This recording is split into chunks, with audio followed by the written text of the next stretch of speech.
জুলাই গণ অভ্যুত্থানের স্মৃতিকে জাগ্রত রাখতে এবং জুলাই পরবর্তী ক্ষতপূরণের তাগিদে গণমানুষের রুহানি পরিচর্যার লক্ষ্যে 2 দিনব্যাপী আয়োজন করা হয়েছে গণমানুষের জাগ্রত জুলাই। শুক্রবার বিকালে হযরত শাহ আলী মাজারে এই অনুষ্ঠানের আয়োজন করা হয়।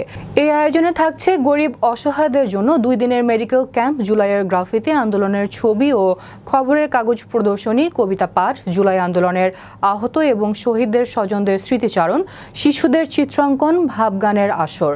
এই অনুষ্ঠানের প্রধান অতিথি হিসেবে উপস্থিত ছিলেন সাংস্কৃতিক বিষয়ক উপদেষ্টা মোস্তফা সরওয়ার ফারুকী। সার্বিক ব্যবস্থাপনার দায়িত্বে ছিলেন জুলাই কমিউনিটি অ্যালায়েন্স মিরপুরের প্রধান সমন্বয়ক মোহাম্মদ রোমেল।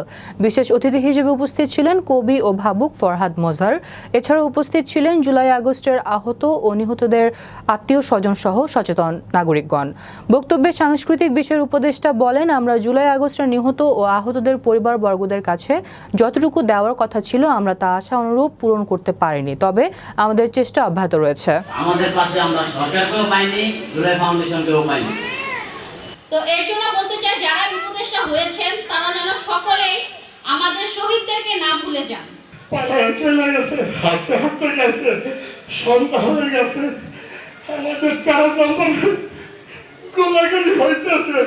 আমি বলতেছি, মা তুই কোথায়? বাসায় চলে হাঁট, রাস্তায় গুলি হইতেছে। বলে আপু আসতেছি।